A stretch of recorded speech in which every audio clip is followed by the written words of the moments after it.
Et c'est un réel plaisir de vous la présenter en compagnie de Serigne Mansour Seck qui est notre invité de ce matin, mais également de Serigne Moussa Diouf. Tout d'abord, nous allons formuler des prières à l'endroit de Cheikh Sidil Mokhtar Mbacké, Khalife général de tous les mourides, pour que Dieu lui accorde une longue vie mais aussi une excellente santé, pour qu'il puisse accomplir et achever les œuvres de Cheikh Ahmadou Bamba en notre compagnie, en compagnie de toute la famille de Cheikhoul Khadim.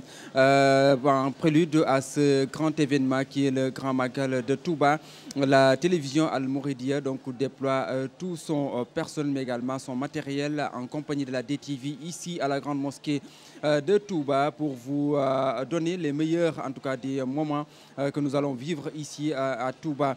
Et c'est pour cela aujourd'hui que se tient ce plateau de ce matin durant lequel on va essayer de parler des fondements de ce Grand Magal de Touba, comme je l'avais dit. Et ce sera avec Serigne Mansour Seck et de Serigne Moussa Diouf. Serigne Moussa Diouf qui nous vient de Fatick, bien sûr, comme je le rappelle. Serigne Mansour Seck, assalamu alaikum wa rahmatullah. Wa alaikum salam wa rahmatullahi ta'ala wa barakatuh. Serigne Modou Kébé, bonjour. Et bonjour également à Serigne Moussa avec qui je partage ce plateau. C'est un réel plaisir en quelques encablures de grands événements de parler de cet homme illustre et également de ce qui a constitué sa mission. Et nous remercions le Seigneur de nous avoir prêté vie et santé pour qu'aujourd'hui on puisse essayer de glaner tous les bienfaits qui sont attachés à ce jour. Très bien, merci Serigne Mansour Seck. Serigne Moussa Diouf, assalamu alaikum wa rahmatullah. Wa alaikum salam wa rahmatullahi ta'ala wa barakatuh. Serigne Modou Kébé, bonjour à vous. Bonjour également à Serigne Mansour Seck, avec qui je partage ce plateau. Bonjour à tous nos chers téléspectateurs de Al-Mouridiyyah TV et de DTV. Et toutes nos congratulations à la communauté mouride, à toute la communauté musulmane. Et on se joigne à vous pour les prières formulées à l'endroit de notre vénéré guide Serigne Cheikh Sidil Mokhtar Mbacké. Très bien, merci Serigne Moussa Diouf, merci à Serigne Mansour Seck. Tout de suite, nous allons commencer et entrer dans le vif du débat. Serigne Mansour Seck, quand on parle de Magal de Touba, on sait que le mot c'est bien sûr un mot wolof. Que signifie le mot Magal? Oui, c'est vrai que Serigne Modou, le terme en lui-même est tout un débat, tout un programme. Et il faut dire que c'est un terme qui émane du fondateur lui-même, celui qui est l'artisan de ce grand événement et qui regroupe aujourd'hui toute la communauté islamique.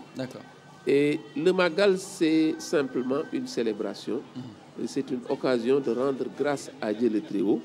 Et en ce sens, il n'y a aucune trace d'innovation par rapport au Magal. Il s'inscrit logiquement dans tout ce qui a fondé une fête religieuse musulmane. Et à la base, il y a un serviteur de Dieu qui s'est senti comblé des bienfaits de son Seigneur et qui trouve, n'est-ce pas, nécessaire et réellement logique de rendre grâce, puisque c'est le Seigneur lui-même qui a demandé à chaque créature, à chaque musulman, de proclamer tout haut les bienfaits qui émanent de lui.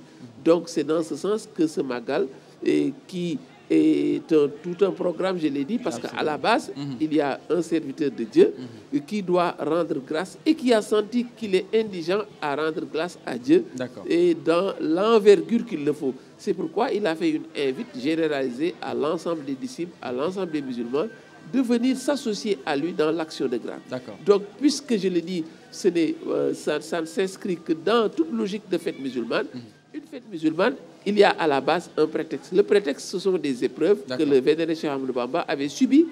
Et il a choisi ce jour du début des épreuves pour rendre grâce à son Seigneur. Et savoir ce que son Seigneur a fait pour lui est nécessaire, mais la manière de rendre grâce également est nécessaire.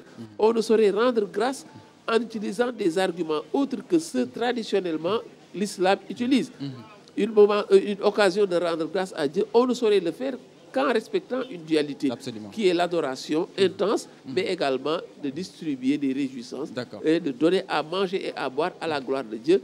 C'est pourquoi chaque fête religieuse est une occasion d'adoration, mais également c'est un jour de Yom Aklin ou Shourbin, où on mange, où on boit à la gloire de Dieu. Mais à la base, il y a la reconnaissance d'un serviteur qui a jugé nécessaire et suffisant de rendre grâce à son Seigneur. Absolument. Et il a invité tous les musulmans à venir s'associer avec lui. Évidemment, on entrera dans le vif des détails pour expliquer ce qui est à la base de ce Magal. Très bien, ce qui est à la base de ce Magal, vous avez prononcé le mot épreuve et c'est un mot très important dans la géographie ou en tout cas dans la vie du Cheikh. Et on voit à chaque fois que les gens, donc à chaque fois que Dieu leur procure par exemple des bienfaits, c'est là où ils rendent grâce, n'est-ce pas, à notre Seigneur. Alors que lui, c'est, on peut dire, l'inverse, entre guillemets, c'est-à-dire que quand il subissait les épreuves, c'est là où il a, n'est-ce pas, demandé qu'on s'associe à lui pour rendre grâce à son Seigneur. Est-ce que vous pouvez revenir un peu sur le contexte de ces épreuves-là? Comment ça s'est passé? Oui, Seigneur Modou, d'abord, à la suite de votre propos, c'est bien de le préciser. Le Cheikh, peut-être, là où il marque une rupture par rapport à ce qu'on a connu jusque-là dans l'islam, c'est que lui a choisi le jour où les épreuves ont débuté. Absolument. Le raccourci le plus probant qu'on peut prendre, c'est d'abord le Yom Ashura. Ashura, c'est un jour qui récapitule les épreuves de beaucoup de prophètes. Et c'est en ce jour que le prophète Moussa a été sauvé dans sa confrontation avec Pharaon. C'est le jour où le prophète Noé s'est posé sur le mont Jodi et où notre Seigneur a sauvé sa communauté.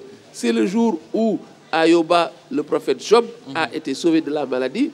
C'est le jour où Jonas a été sorti du poisson. Et c'est un jour qui récapitule les épreuves de tous ces prophètes. Et c'est comme s'il y a un condensé de toutes ces épreuves. Mais à la base, le point, en tout cas commun, c'est que tous choisissent, se retrouvent dans ce jour où ils ont été délivrés.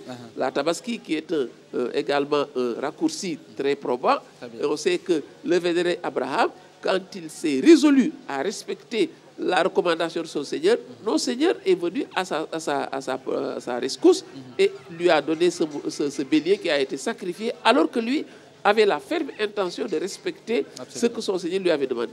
Donc lui également, c'est ce jour de la Tabaski qui est un jour de délivrance qu'on célèbre pour se rappeler un acte de foi majeur.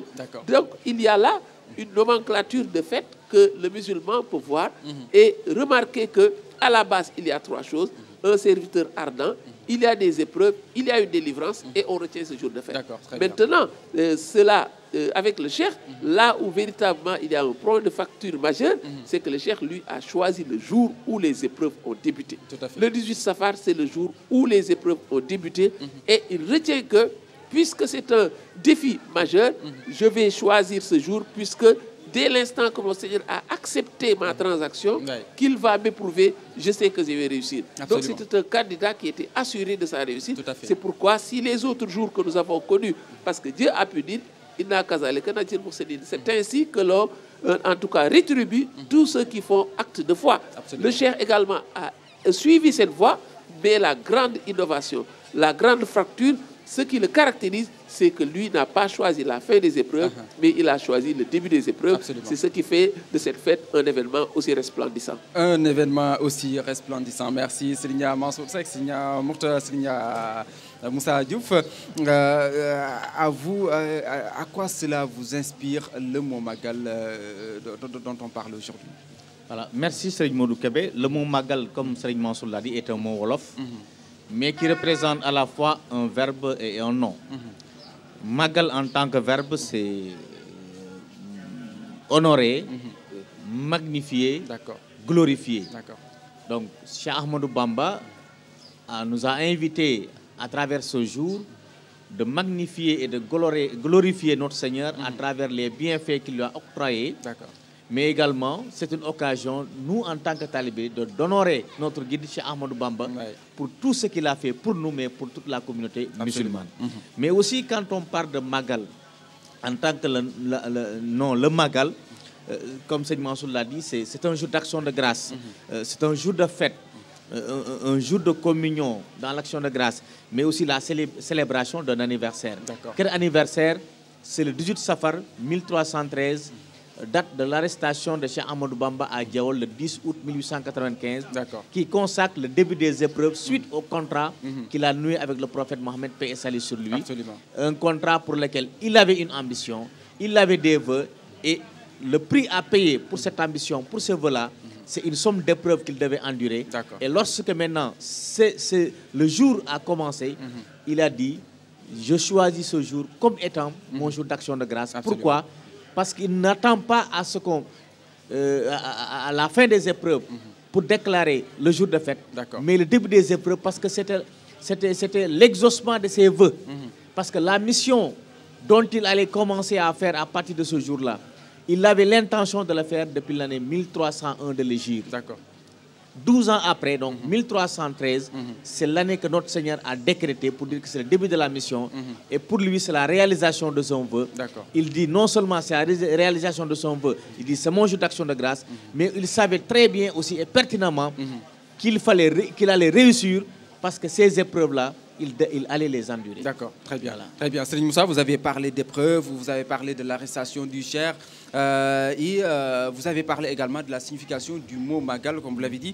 Et je voudrais savoir quelle a été donc l'origine du Magal. On dit tout le temps que c'est le Cheikh lui-même qui a initié et qui a recommandé. Mais je voudrais savoir les circonstances qui ont fait que le Cheikh a recommandé qu'on fasse donc ce Magal-là. Merci beaucoup. Donc, c'est le 18 Safar. Et il y a lieu aussi de préciser une chose importante, parce que le 18 Safar que nous célébrons, c'est le début des épreuves, mais également c'est la fin des épreuves. Dieu, par son décret, a fait aussi que le 18 Safar c'est la fin des épreuves. Mais également le 18 Safar, c'était la recrudescence des épreuves. À chaque fois que revenait le 18 Safar, il y avait une recrudescence des épreuves, c'est-à-dire l'intensité des épreuves augmentée. Mais le 18 Safar est également, comme vous l'avez dit, c'est l'augmentation de la récompense de notre Seigneur. Ensuite, nous avons dit la recrudescence des épreuves. Ça veut dire que depuis qu'il a quitté donc Djebel, il est passé par Louga, Saint-Louis, Dakar, et il est allé au Gabon. À chaque fois que revenait le 18 Safar, il y avait une recrudescence des épreuves. C'est-à-dire que notre Seigneur augmentait les épreuves. Très bien. Et que le Cheikh avait l'ambition, la motivation de les endurer. Maintenant, jusqu'au moment où il est retourné au Sénégal, donc il est encore allé en Mauritanie pendant 5 ans, il est encore revenu au Sénégal. Et jusqu'au moment où il est venu, donc il a passé à Kien, jusqu'au moment où il est revenu à Diourbel, un 18 Safar, il attendait les épreuves, mais cette fois-ci, notre Seigneur lui a signifié que maintenant les épreuves sont terminées. Ce qui reste maintenant, c'est la récompense. C'est la récompense. On va te rétribuer à la dimension du vœu et l'ambition que tu avais au départ. Et qu'est-ce qu'il avait comme ambition? Un, que notre Seigneur l'élève à un rang suprême, élevé. Deux, qu'il soit demain l'intercesseur de ses miens, de ses talibés. Mais trois aussi, qu'il soit le pôle de l'époque, qu'il soit le revivificateur de l'islam jusqu'à la fin des temps. Notre Seigneur lui a dit, non seulement on vous donne la récompense par rapport à ce que vous aviez comme vœu, comme ambition, mais à partir de ce jour, à chaque fois que reviendra le 18 Safar, on vous donnera encore comme récompense autant que ce que vous aviez demandé.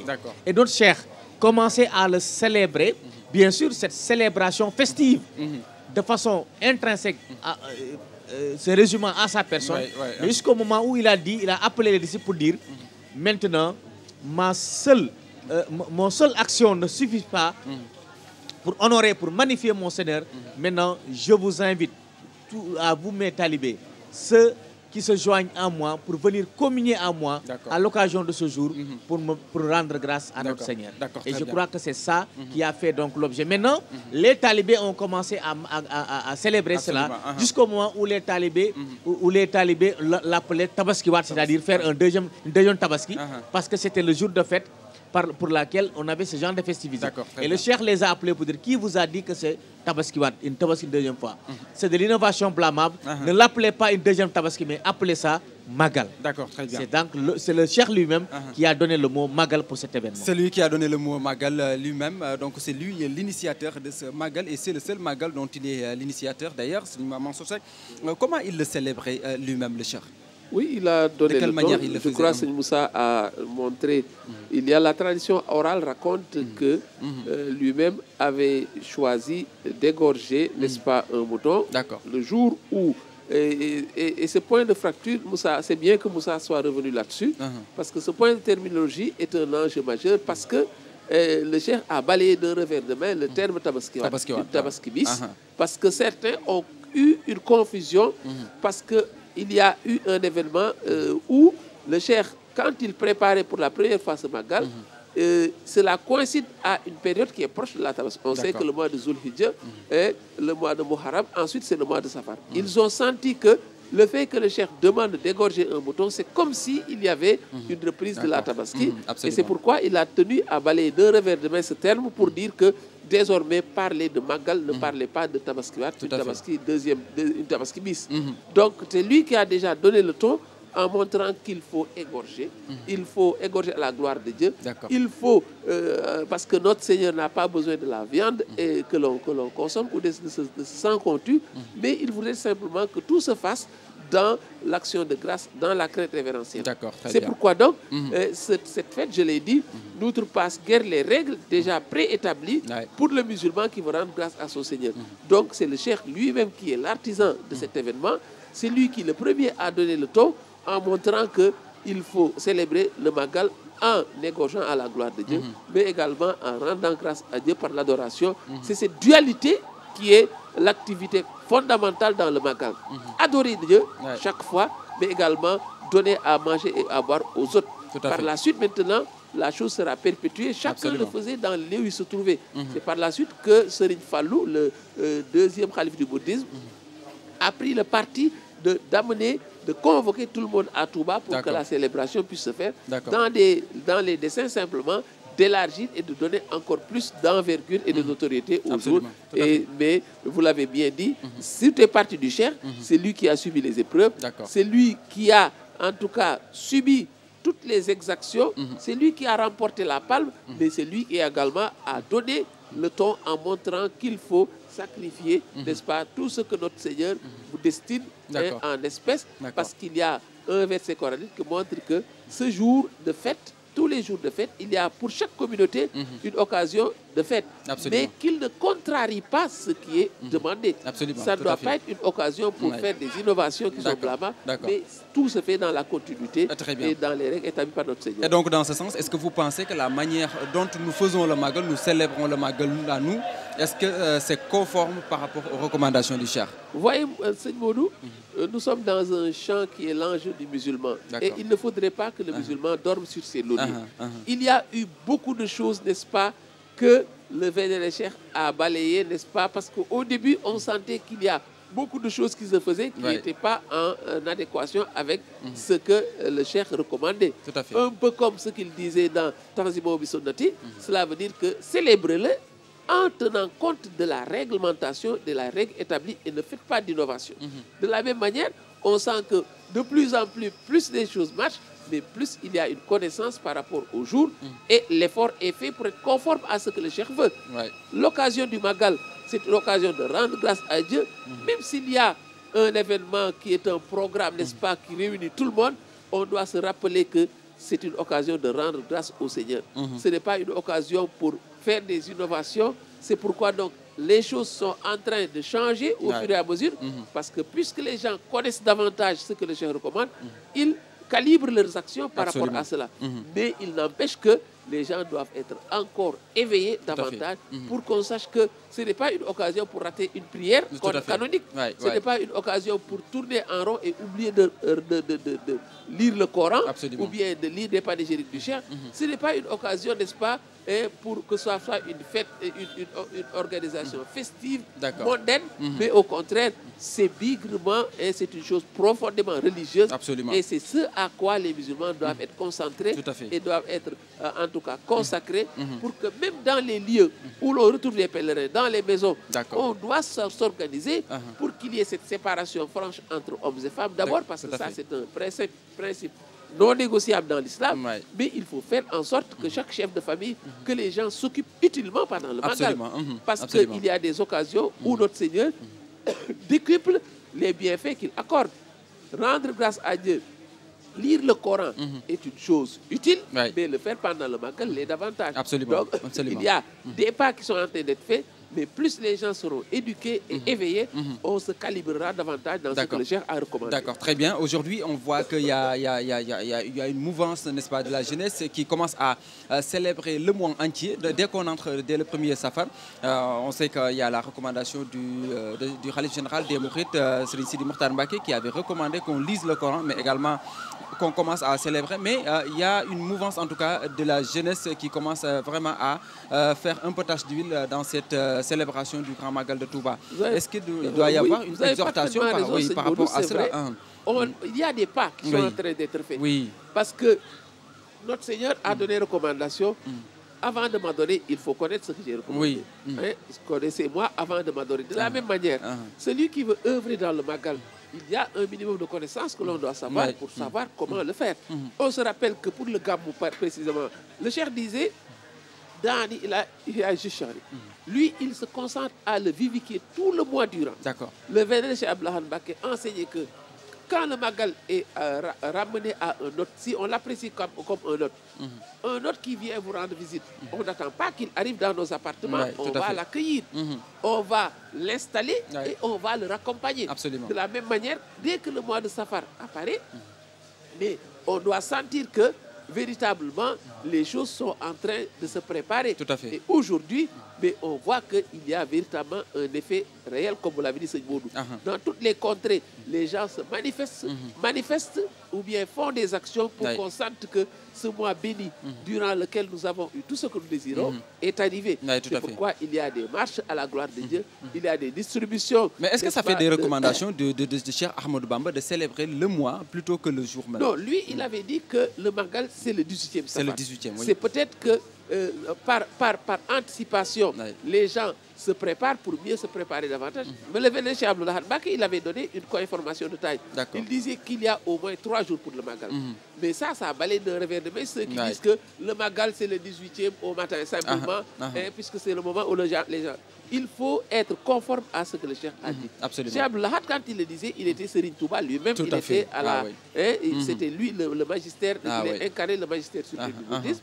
Il disait qu'il faut mettre au moins un jour avant pour accueillir le jour.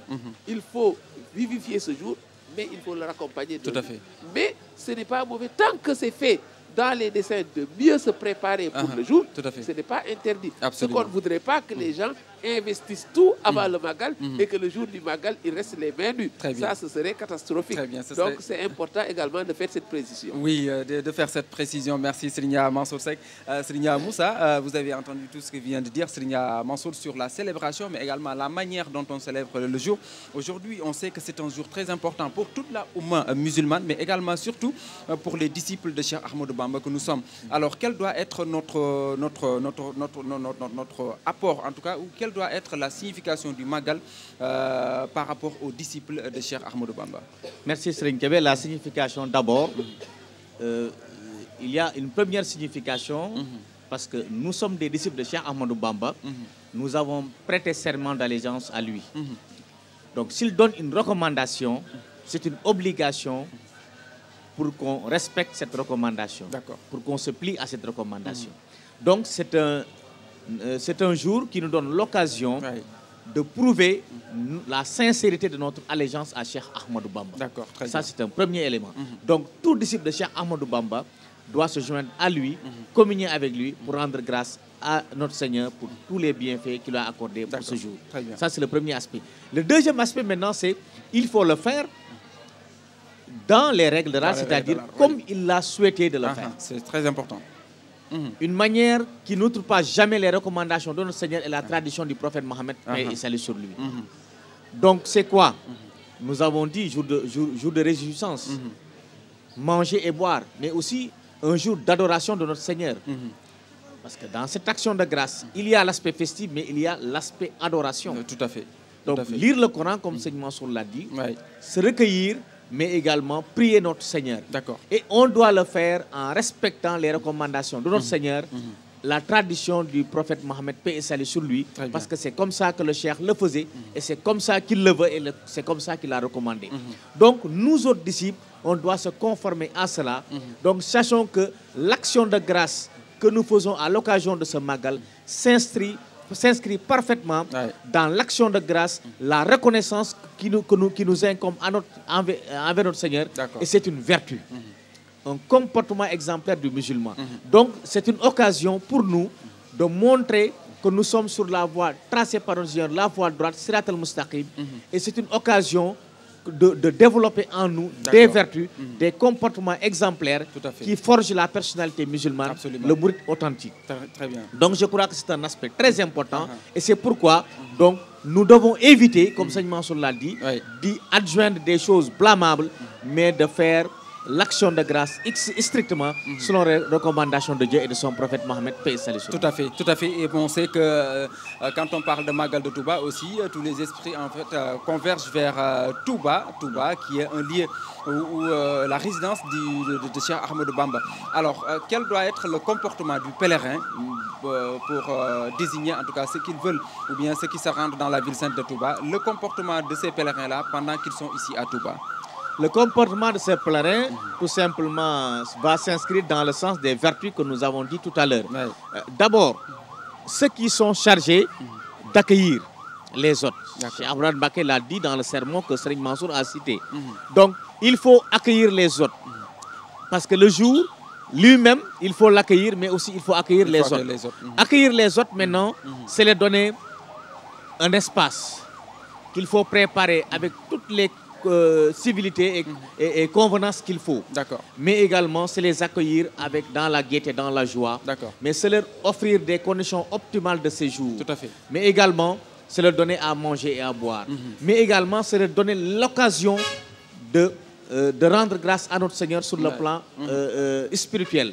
Parce que si on fait le link entre les deux, on peut dire manger et boire pour avoir la force de rendre grâce à notre Dieu, d'adorer notre Seigneur. Très bien. Et les autres qui viennent, nous qui venons de l'autre, quand nous venons ici, on doit se dire que nous devons avoir une résolution ferme. Une résolution d'aller répondre à l'appel de Cheikh Ahmadou Bamba. Une résolution de s'associer à lui pour donc magnifier donc, cette action de grâce qu'il nous a invité de faire pour communier avec lui en ce jour. Et pour cela, nous devons donc non seulement se préparer physiquement, mais aussi spirituellement. Absolument. Et fortifier notre âme, faire en sorte que nous soyons un réceptacle qui va recevoir des bienfaits accordés à Cheikh Ahmadou Bamba à ce jour. Et pour cela, il y a des vertus qu'il faut incarner, qui sont les vertus cardinales de l'islam. Absolument, des vertus cardinales de l'islam. Seigneur Mansour, pensez-vous que ce jour du Grand Magal de Touba a un impact sur la réunification de la Oumma islamique? Oui, assurément, Seigneur Modou. C'est vrai qu'aujourd'hui, le Magal, la meilleure compréhension que les gens doivent en faire, ils sont en train de le faire, c'est de voir que c'est un jour qui est à la gloire de Dieu. Et tous ceux qui posent leur espoir en Dieu le Très-Haut, évidemment, ont leur part dans ce jour.